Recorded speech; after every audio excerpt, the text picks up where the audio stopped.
Assalamualaikum warahmatullahi wabarakatuh. Selamat pagi menuju siang. Semoga Anda semua masih diberi kesehatan oleh Allah Subhanahu wa taala, dan saya tidak henti-hentinya mengingatkan kepada Anda semua untuk tetap menjaga protokol kesehatan. Pada kesempatan pagi hari ini kita akan masih membahas dengan KD sebelumnya, itu tentang melakukan produksi massal, di mana KD keterampilannya ini adalah kita akan membuat apa yang telah kita rencanakan sebelumnya. Jadi nanti hasil akhirnya adalah teman-teman semua bisa menghasilkan sebuah aplikasi web ya, yang memang kenapa aplikasi web, karena saya lihat di beberapa tugas yang diberikan oleh teman-teman semua ini basisnya rata-rata menggunakan aplikasi web.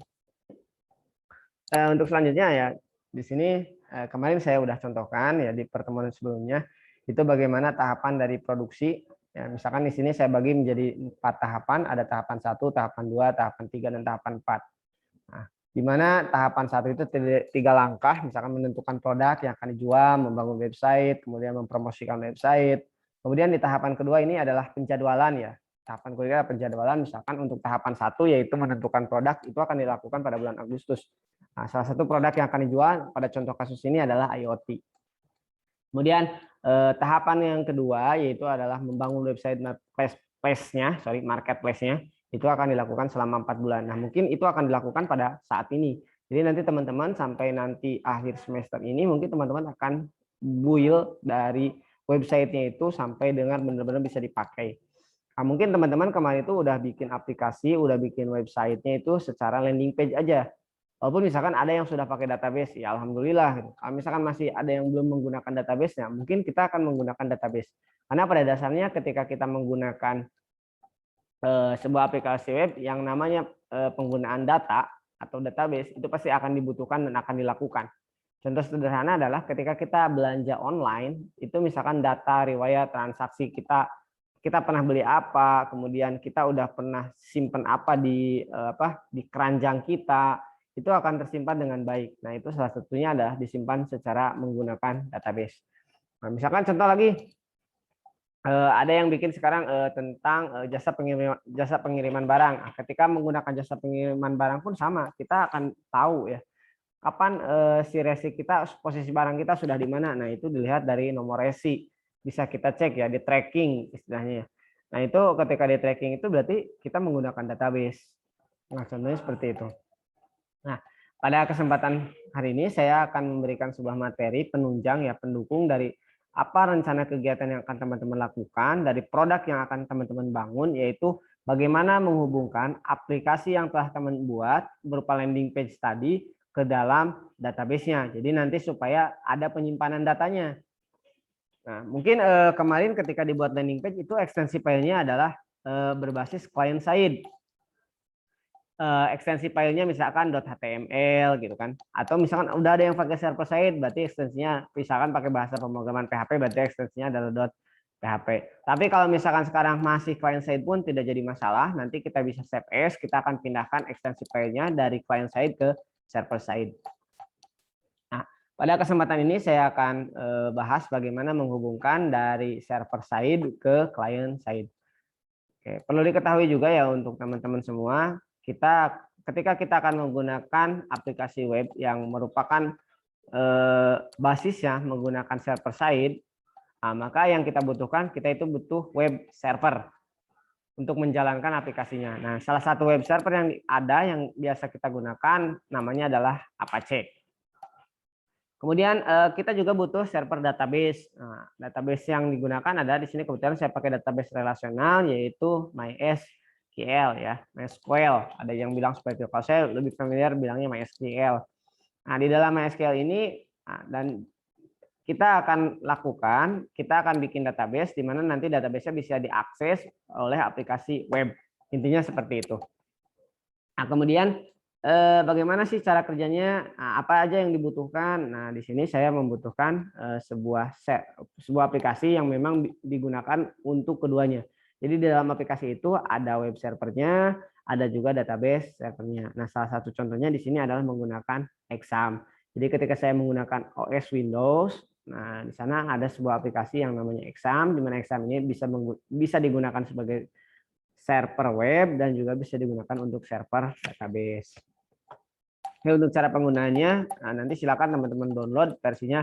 Silakanlah gunakan versi terbaru ya, minimalnya versi sebelumnya ya. Jangan kalau misalkan terbaru terlalu susah, nanti silakan dibaca karena kalau yang terbaru itu versi PHP-nya adalah versi 8. Oke, saya akan share screen. Nah, ini saya pakai exam. Nah, ini saya simpan di C ya, saya sudah instalkan. Ini exam saya. Nah, silakan teman-teman jalankan ini. Ada yang disebut dengan exam control.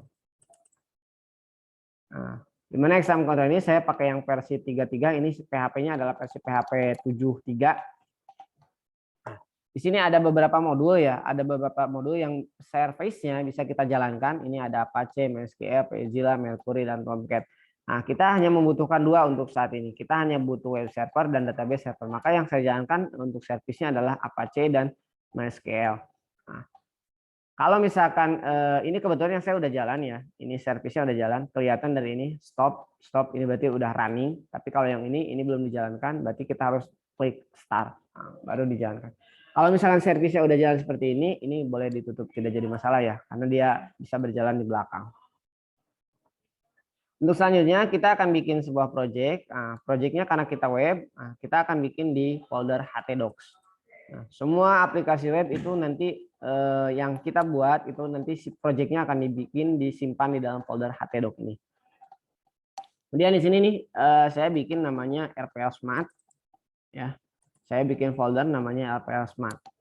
Nah, di mana di folder inilah nanti kita akan meletakkan project-project kita ya. Termasuk kemarin yang landing page nanti mungkin akan dimasukkan ke sini si filenya ya.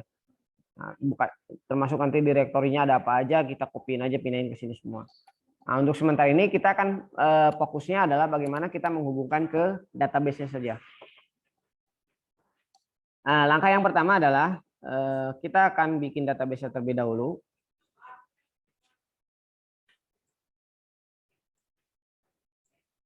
Oke, di sini saya menggunakan tool-nya ya. Saya menggunakan tool PHP My Admin ya. Jadi si MySQL ini banyak tool yang bisa kita gunakan untuk mengakses database-nya ya.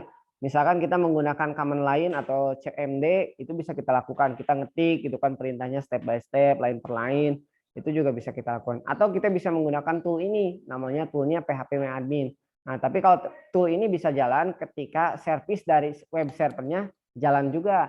Tapi kalau misalkan hanya MySQL-nya saja, itu tidak bisa dilakukan. Tapi kalau misalkan MySQL-nya saja, itu hanya bisa dilakukan menggunakan command line. Ada lagi tuh yang lain, misalkan mau pakai Naviget, ada yang pakai MySQL Yog, itu juga bisa. Kalau yang pakai Linux, misalkan kita bisa install Adminer, itu juga bisa dilakukan. Oke, untuk selanjutnya misalkan di sini saya bikin sebuah database. Mungkin teman-teman udah paham, udah tahu bagaimana membuat database. Nah, di sini saya membuat database dengan nama RPL Smart. Nah, jadi ini adalah database untuk project yang saya buat. Nah, nanti sesuaikan teman-teman database-nya dengan database yang akan teman-teman buat. Oke, untuk selanjutnya adalah ini database-nya udah ada. Nah, berikutnya adalah kita akan hubungkan ya antara aplikasi web server kita dengan si database server ini. Caranya adalah kita akan buka editor. Misalkan saya di sini pakai Visual Studio Code. Nah, ini folder yang tadi dibuat ya, RPL Smart. Kemudian di sini saya bikin sebuah file dengan nama filenya adalah koneksi.php. koneksi_db.php. Nah, untuk mengkoneksikan dari database MySQL ke dalam PHP itu ada beberapa cara ya. Yang saya ketahui itu ada 3. Pertama, kita bisa menggunakan ekstensi. Kemudian kita bisa menggunakan driver atau kita juga bisa menggunakan API. Nah, untuk yang pertama misalkan kita menggunakan ekstensi. Nah, untuk ekstensi pun ada 2 ya. Ada yang saya tahu ya, ada MySQL Connect, ada MySQLi. Ya, ada MySQL, ada MySQLi. Nah, untuk MySQL sendiri, itu MySQL itu hanya berlaku sekarang di PHP 5 ya. Untuk PHP yang sekarang PHP 7 itu sudah tidak berlaku, sudah dihapus ekstensinya oleh si pengembangnya ya. PHP.NET-nya sudah tidak mengeluarkan lagi untuk ekstensi MySQL Connect. Tapi untuk versi 7 ke atas itu disarankannya menggunakan MySQLi. Kemudian berikutnya kita juga bisa menggunakan koneksi dengan nama PDO. PHP data objek. Nah, ini udah oriented object programming kalau menggunakan PBO. Tapi ya MySQL pun support ketika kita mau menggunakan versi PBO-nya, dia juga support ya. Nah, berbeda dengan MySQL Connect. Nah, kalau Connect ini bisa saja, tapi dia hanya berlaku di PHP versi 5. Nah, kebetulan yang saya tadi PHP-nya versi 7, jadi saya tidak bisa menggunakan lagi MySQL Connect. Jadi takutnya gini, nanti ada kejadian misalkan teman-teman itu ada yang share misalkan, ini ada aplikasi yang bagus sesuai kebutuhan. Nah, silakan diinstal di komputer masing-masing. Nah, setelah diinstal ada error, ternyata errornya itu adalah MySQL Connect. Nah, bisa jadi si PHP teman-teman, si server teman-teman itu versi PHP-nya udah tinggi, sedangkan si pengembang aplikasi masih menggunakan PHP 5. Nah, itu jangan aneh ya, jangan kaget. Nanti teman-teman bisa lakukan upgrade terhadap query-query yang digunakan. Oke, kita akan bikin ya bagaimana cara menghubungkan antara PHP ini dengan web server ini dihubungkan dengan database server. Jadi langkah yang pertama tadi kita akan bikin filenya kita simpan di folder project htdoc kita. Nah, nama filenya boleh apa aja ya, bebas. Kalau yang saya kebetulan adalah connection.db_db.php. Kita masuk ke PHP-nya. Nah, untuk memulai, ini udah mulai. Apa saja yang dibutuhkan ketika kita akan koneksi database? Pertama, kita butuh host. Ya, ini pertama kita butuh host. Hostnya berapa? Nah, hostnya adalah local host. Atau boleh kita ganti ya. Ini tidak hanya local host, atau kita bisa juga menggunakan ini. Saya komentarkan ya, biar tidak dieksekusi. Boleh selain local host kita bisa menggunakan IP-nya. Ini hasilnya sama aja. Nanti kita lihat ya. Kemudian yang kedua kita butuh user. Nah, misalkan saya usernya di sini pakai root. Dan yang terakhir, yang ketiga kita butuh yang namanya password. Nah, password ini password yang digunakan untuk masuk ke dalam database-nya. Contoh nih, kan pernah tuh praktikum pakai command lain ya, pakai cmd. Nah, misalkan C-nya di exam nih, cd titik, kemudian cd exam mysql bin, enter. Nah, untuk masuk ke MySQL-nya kan gini, mysql min u root min p, mysql min u usernya adalah root min p passwordnya adalah apa gitu. Kalau udah di enter kan dia minta password tuh, kalau kosong berarti tinggal enter aja. Ini pun sama, modelnya seperti itu. Nah, yang terakhir kita akan menggunakan database. Karena kita tidak bisa menggunakan query apapun ketika kita tidak memilih database. Kalau di MySQL di command line itu kan kita harus menggunakan use database dulu, baru database change. Misalkan di sini database. Nah, tadi nama database-nya adalah RPL Smart. Selanjutnya kita akan hubungkan. Tadi kita akan menghubungkan menggunakan MySQL Li. Caranya adalah MySQL. Kita bikin variabel dulu. Misalkan saya kasih nama koneksi, di mana isinya itu adalah menghubung ke database MySQL Li connect. Ini adalah fungsinya ya, extensionnya MySQL Connect, di mana MySQL Connect itu kita butuh host, kemudian user, kemudian password, dan yang terakhir adalah DB-nya.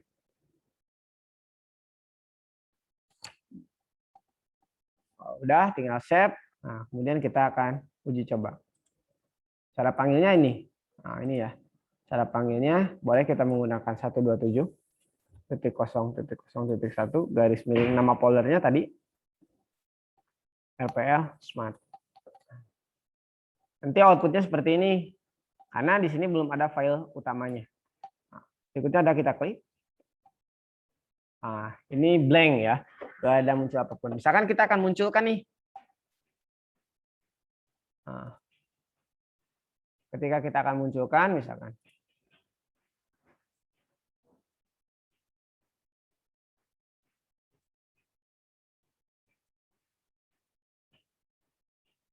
Nah, kalau misalnya saya akan munculkan, perintahnya gini misalkan, saya akan cek ya, apakah koneksinya ini berhasil atau tidak, gitu kan. Saya akan cek pakai if. Jika ditemukan koneksi, maka kita tampilkan pakai echo. Keterangannya adalah koneksi berhasil. Tapi jika tidak, mau pakai echo lagi ya, saya lupa.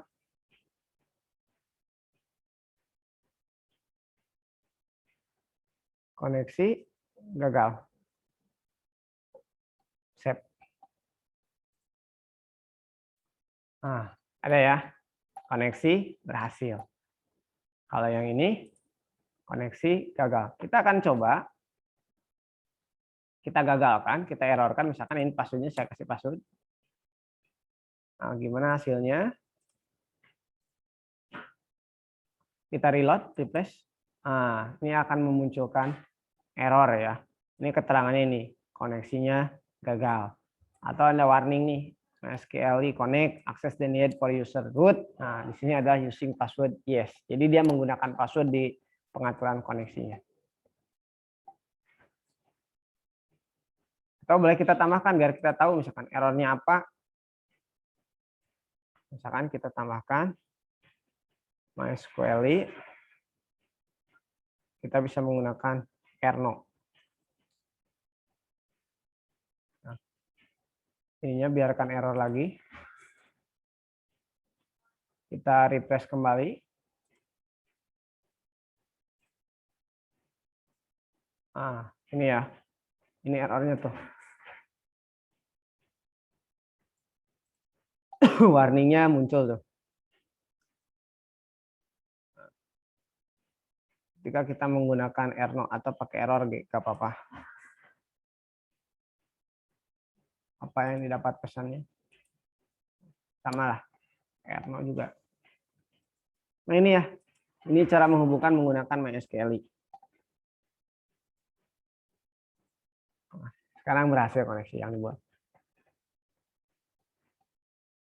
Oke, lanjut ya. Nah, yang saya buat yang barusan itu adalah penggunaan MySQL dalam bentuk pemrograman prosedural. Nah, dia juga mendukung, MySQL itu mendukung juga ketika kita ingin menggunakan pemrograman orientasinya adalah objek. Nah, misalkan nih, saya akan coba pakai objek. Nah, saya save as aja biar gak lama. Misalkan saya kasih nama koneksi OOP misalkan. Nah, yang bedanya apa? Nah, di sini yang bedanya.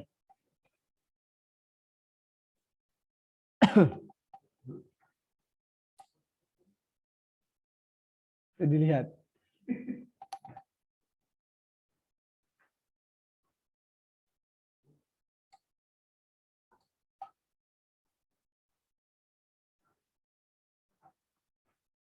Kita bisa menggunakan di sini ya. Nah, kita bisa menggunakan perintahnya new. Nah, kita bisa menggunakan perintah new. Artinya bahwa dia ini prinsipnya dia menggunakan karakteristik objek ya, obj. Ini hasilnya tetap sama. Nah, dia masih sama. Cuman bedanya ketika menggunakan ciri khas dari objek ini kan ini ya, ada kata new. Ini ciri khas dari objek. Nanti kalau manggil misalkan kalau pakai prosedural misalkan ini contoh ya. Kalau pakai prosedural kan kalau misalkan kita mau manggil MySQL query kayak gini kan. Nah, tapi kalau misalkan kita pakai objek, nah, kita biasanya gini manggilnya. Misalkan s koneksi, kita tulis nih query. Nah, biasanya seperti ini. Dia diarahkan kemana. Nah, itu contoh ya. Itu contoh. Jadi daripada MySQL query ini, MySQL query ini, MySQL, nah itu bisa digunakan untuk pemrograman prosedural dan juga bisa digunakan dalam pemrograman berorientasi objek atau OOP. Nah, nanti terserah ya teman-teman gayanya mau seperti apa. Apakah mau pakai prosedural boleh, mau pakai OOP juga boleh. Tapi yang paling penting adalah saran saya gini, gunakanlah minimalnya menggunakan MySQL Connect. Artinya kita udah menggunakan PHP versinya yang terbaru lah minimalnya. Walaupun misalkan kita nggak pakai yang paling baru, enggak lah. Tapi minimalnya kita masih menggunakan PHP versi baru. Kalau misalkan kita, Pak, saya bisanya pakai MySQL Connect, ya silahkan saja, saya tidak akan menyalahkan juga. Tapi yang mungkin tadi bahwa PHP-nya masih PHP versi 5. Jadi kalau misalkan mau di-upgrade ke yang versi lain, kita harus rubah semuanya. Itu mungkin ya. Oke, satu lagi ya. Tadi karena saya katakan ada 3. Nah, ini untuk MySQL versi prosedural dan ini untuk MySQL versi OOP. Nah, berikutnya ada lagi yang disebut dengan PDO. Misalkan saya bikin file namanya koneksi PDO. Bagaimana model ketika kita koneksi database menggunakan PDO? Sama, dia juga masuk ke PHP. Nah, kalau teman-teman bingung gimana caranya, kita lihat dokumentasinya ya. Ini untuk lebih memudahkan. Nah, dokumentasinya di mana? Nah, dokumentasinya adalah di php.net. Kita cari, misalkan cari PDO. Nih, PDO tuh. Oh, banyak tuh. PDO ini kepanjangan daripada PHP data objek. Nah, untuk PDO ini sendiri dia juga mendukung dari PHP versi 5.1 ke atas. Itu udah mendukung PDO. Nah, ini kelebihan daripada PDO. Bagaimana cara menggunakan PDO? Nah, ini ada kelasnya.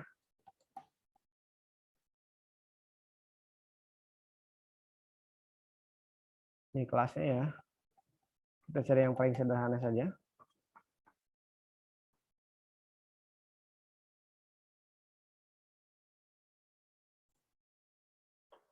Oke, tadi ya untuk PDO, nah kita bisa cari di sini di php.net. Sorry, kepencet. Misalkan saya pakai ini. Nah, ini modelnya seperti ini ya. Tuh, database extension.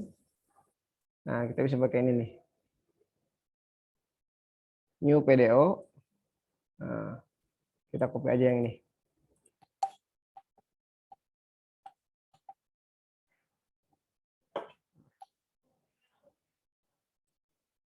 Host, ya. MySQL host. Misalkan hostnya apa? Hostnya kita itu tadi hostnya adalah lokal host. Kemudian DB name-nya, database-nya ya. Database-nya tadi adalah RPL Smart. Kemudian usernya adalah root dan passwordnya adalah kosong. Kemudian kita cek ya, apakah ini berhasil. Kita akan cek ke sini. Ini codingannya ya, PDO, new PDO, MySQL, hostnya localhost, DB name-nya adalah RPL Smart, root, dan password. Kita akan lihat hasilnya seperti apa, apakah berhasil atau tidak.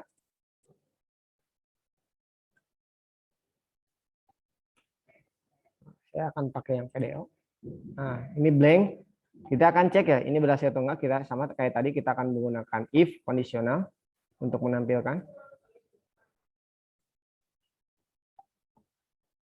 Jika tidak ada misalnya. Jika tidak ada PDO, maka jika tidak ada, maka yang ditambahkan apa? Koneksi gagal. Misalkan ini dibalik ya, beda dengan yang tadi. Tapi kalau misalkan ada,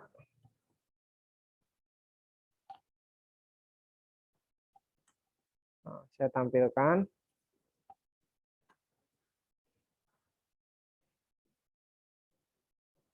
Koneksi